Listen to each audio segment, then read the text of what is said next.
Shalom saudara-saudaraku yang dikasihi oleh Tuhan Yesus. Selamat berjumpa dalam program Renungan Penyejuk Iman.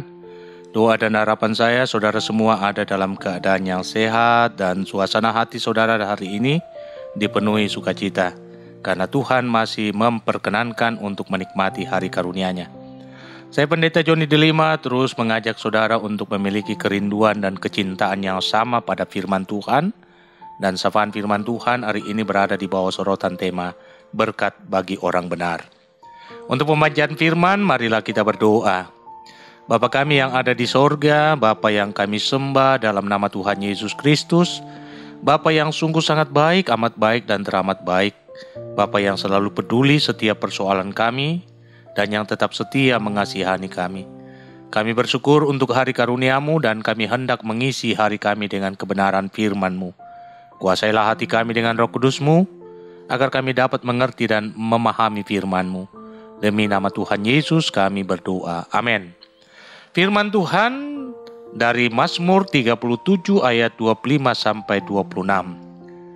Dahulu aku muda, sekarang telah menjadi tua, tetapi tidak pernah kulihat orang benar ditinggalkan atau anak cucunya meminta-minta roti.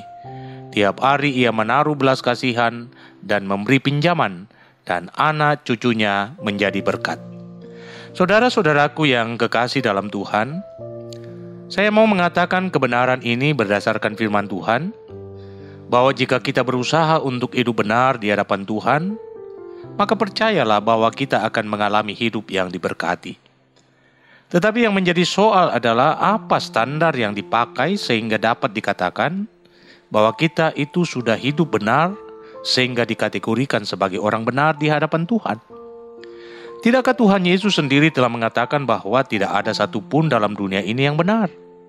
Semua orang telah jatuh dalam dosa, sehingga Alkitab menyatakan bahwa manusia hidup di dalam ketidakbenaran, dan upah dari dosa adalah maut, Roma 6 ayat 23a. Jadi apa dasar yang dapat dipakai untuk menyebut atau mengklaim diri kita sebagai orang benar? Saudaraku, orang benar bukan berarti orang yang tidak pernah melakukan kesalahan. Siapa di antara kita yang bisa menjamin bahwa kita tidak pernah melakukan kesalahan? Katakanlah Daud, dia juga pernah melakukan kesalahan, dan bahkan kesalahan yang dia lakukan sangatlah fatal. Tetapi Alkitab menyatakan dirinya sebagai orang yang benar. Dan karena itu Allah mengikat perjanjian yang kekal bersama Daud dengan mengokohkan takhta Daud untuk selama-lamanya. Jadi pada posisi mana Alkitab menyebut Daud sebagai orang benar?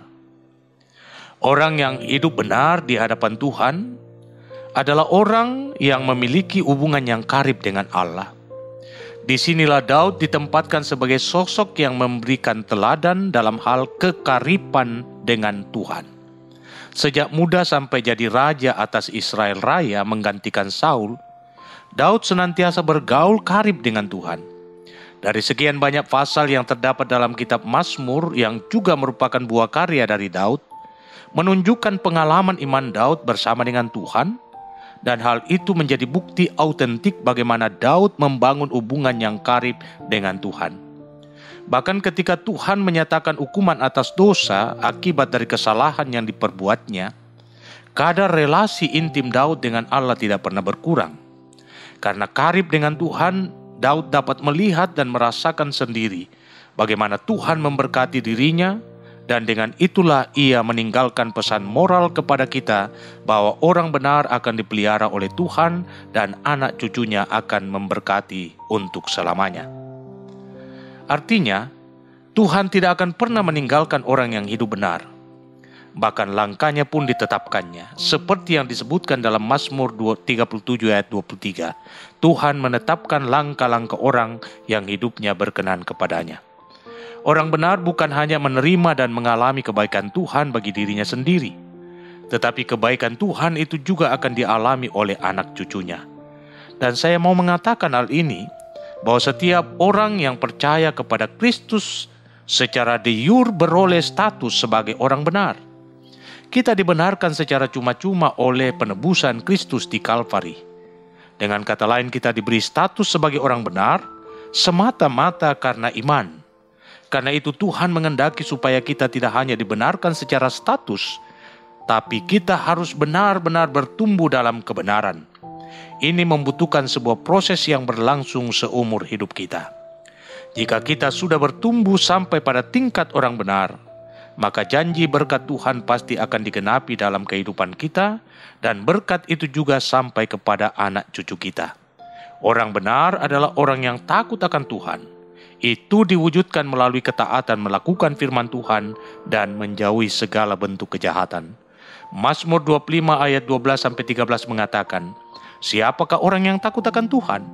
Kepadanya Tuhan menunjukkan jalan yang harus dipilihnya. Orang itu sendiri akan menetap dalam kebahagiaan dan anak cucunya akan mewarisi bumi. Karena itu saya hendak menyampaikan hal ini. Jadilah pribadi yang intim dengan Tuhan melalui gaya hidup yang berabodah, yaitu hidup dalam penyembahan, dalam roh takut akan Tuhan, hidup yang selalu dibangun di atas firman Tuhan, hidup yang selalu bersyukur dalam segala keadaan. Jika demikian hidup saudara, maka saudaralah orang benar itu dan layak untuk mewarisi berkat orang benar, yakni anak cucunya tidak akan meminta-minta roti. Selamat beraktivitas, Tuhan Yesus memberkatimu.